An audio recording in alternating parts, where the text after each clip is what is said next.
Welcome everyone to this Java tutorial. So today is the second part of Java initialization order. So let's review a little bit what we have seen in the first part. So we have seen that in Java, every time you see some code between curly braces, so we call that code block. And this code won't be executed until we call the method, main method, in this example. And we have also seen that we can put code block outside a method, for example, in an empty class person, and we call that instance initializer. So this is an instance initializer. And this code block will be executed when we will create a new instance of person. So equal new person.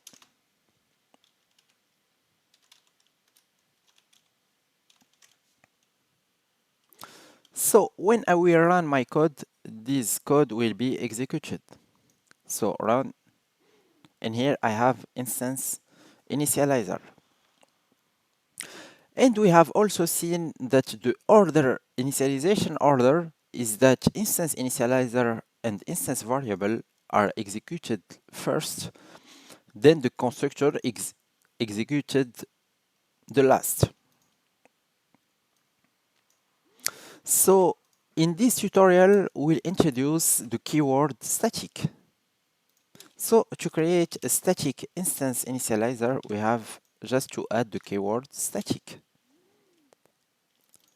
So here we have a static initializer, and here a non-static initializer.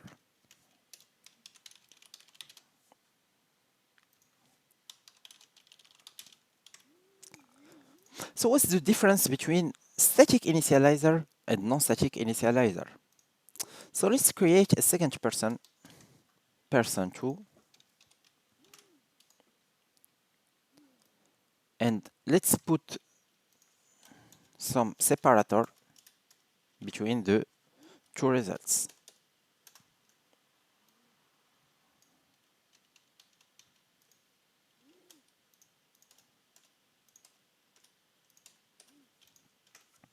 So run. So what we are seeing in the console is that we have static initializer, non-static initializer. Then for my second instance of person, I only have non-static initializer. So that explains the difference between static and non-static initializer. Static initializer are only called the first time we create an instance of the class. But non-static initializer I called every time we create a new instance of the class. So static initializer are only executed one time, the first time we create the class. So let's create some instance variable. So non-static instance variable primitive integer equal to 0. And let's create a static variable. So I invite you to check the tutorial about static instance variable to see the difference between non-static variable and static variable. So now when I will run my code,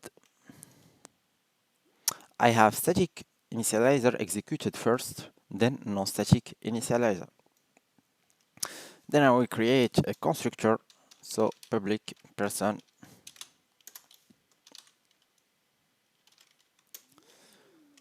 So I will print some constructor, so we know when the constructor is executed. So run. So static initializer, non-static initializer, then constructor. So here we are introducing the keyword static. So I forgot static just here. So the order of initialization will change. So the first one will be static initializer.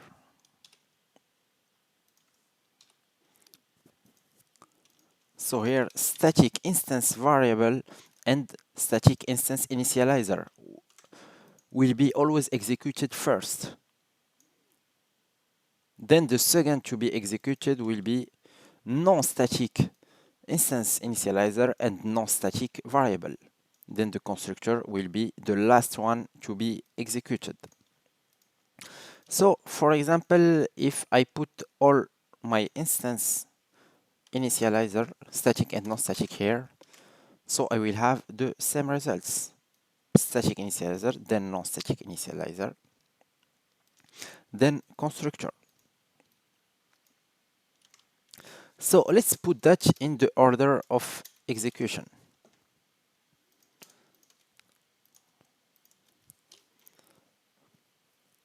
So static first,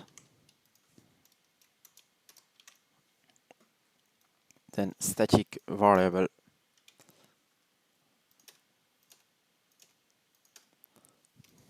then non-static initializer and non-static instance variable, then constructor. And between static instance initializer and static instance variable, they are executed in the order where they appear. So for example here, this line will be executed before this one. But all these two lines will be executed before any other line. So for example, what if I want to change the value of static var? So I can't do that because this static variable is instantiated after the static instance initializer. But if I put the variable just here, so it's working. So they are executed in the order where they appear. And it's the same thing between non-static initializer and non-static instance variable. For example, if I want to add 1 to this number, so it's not working because they are executed in the order where they appear. So if I put my field before the initializer, it's working. And for example, if I want to change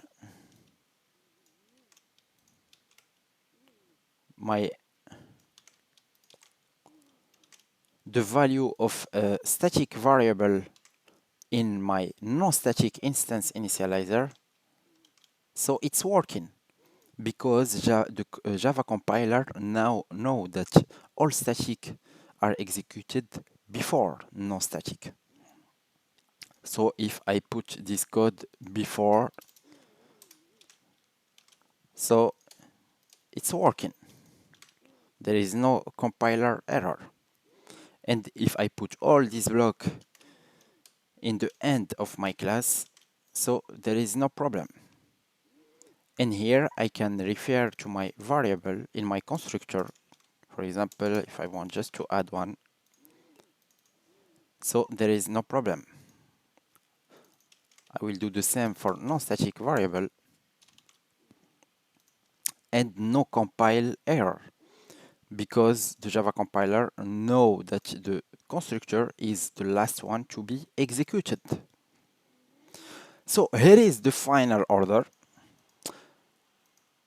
Static instance initializer and static instance variable are always executed first, and the order between them is the order where they appear in the code. Second, instance initializer and instance variable, and between them is the order where they appear. Then the last one to be executed is the constructor. So I hope that you have learned the Java initialization order, and see you next time. And don't hesitate to subscribe for more. See you.